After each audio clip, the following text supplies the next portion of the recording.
So you want to know how to beat Aatrox, the guy who heals his entire health bar in one hit? In this guide, I'll show you the builds and the strategies you need to beat the World Ender as Riven. You probably already know this, but Aatrox is actually just Riven Part 2. The difference between him and you is that you can reset your Q cooldown and he can't. Therefore, he is simply inferior.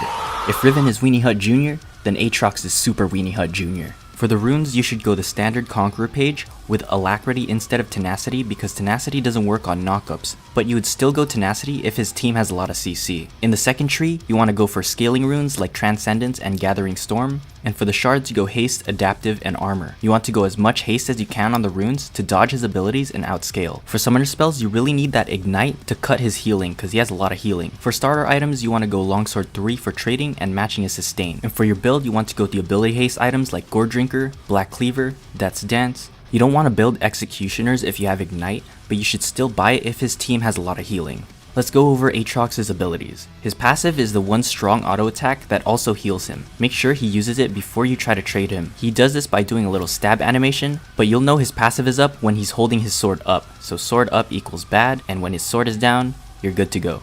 The sweet spot of Aatrox's Q is where most of his damage comes from. The first Qs have the G spot on the tip, and the last Q is a circle right in front of him. You want to dodge the red part of the Q or he deals extra damage to you and knocks you up. But Aatrox's Q is a massive cooldown and it starts when he ends his Q combo. Unlike Riven whose cooldowns start as soon as she casts her first Q, Riven should punish him when his Q is down. When he hits his W on you, you want to move to the side or into him. You can still escape through the long way, but you'll need 1 or 2 dashes. Don't hesitate when you're moving out of it. If you move too slow, you're gonna get pulled.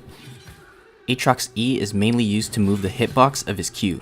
Aatrox's R gives him a lot of movement speed and healing. When he Rs, you should ignite him here and cut his healing in half. I'm going to show you the strategies behind dodging his empowered Q.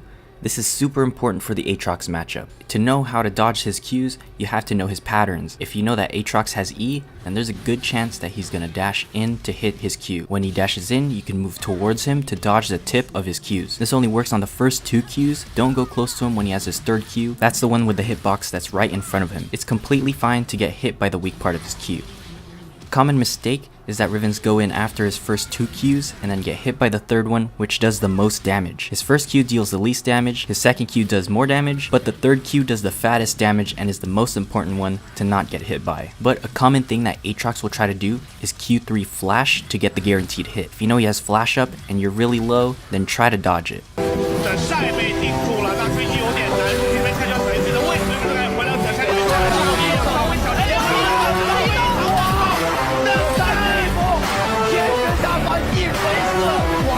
If you see Aatrox use E Q1 for poke, then you can all in him because you know for a fact that you can dodge the Q2 and Q3, so it's all a mind game.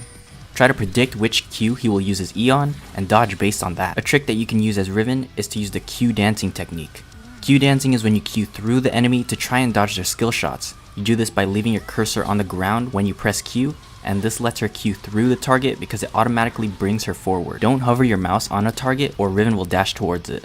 In the Riven vs Aatrox matchup, Aatrox's goal is to poke Riven out with his longer reach. He can interrupt Riven with his knockups and pull. He has huge base damage, and if he hits you with those crit spots, it'll be over for you. He heals most of Riven's damage, and he can punish her if she can't kill him. The downside of Aatrox is that he has really slow Q animations, and he relies on hitting Qs for damage. He's weak to CC, and he falls off later in the game. Riven's win condition is to use her mobility to dodge his sweet spots. She needs to short trade with Aatrox with her rapid combos, and eventually burst him down before he can heal. Riven outscales with more ability haste. Riven loses if she gets chunked out too much. He wins if he spaces better and never lets her get close. This matchup is an even matchup, but the better player will win. If Aatrox can hit his Qs, he wins.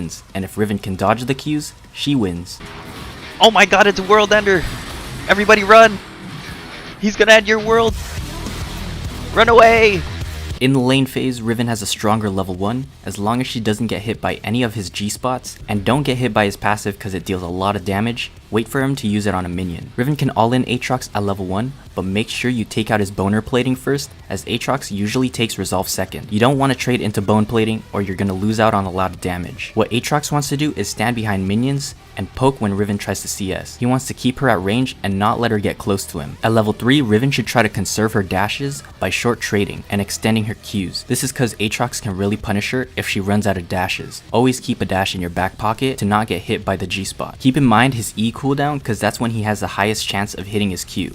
If it's up, play more careful, but if he burns it, then you can play more aggressive. At level 6, Riven can start to all-in Aatrox when he's about 60% health. Never all-in Aatrox when he's full health.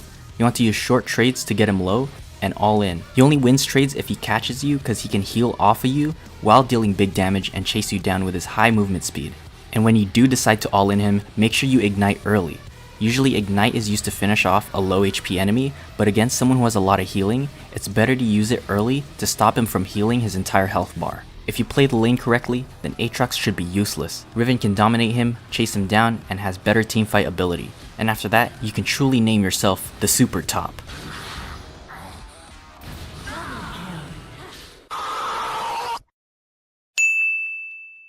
Let's get some pussy tonight.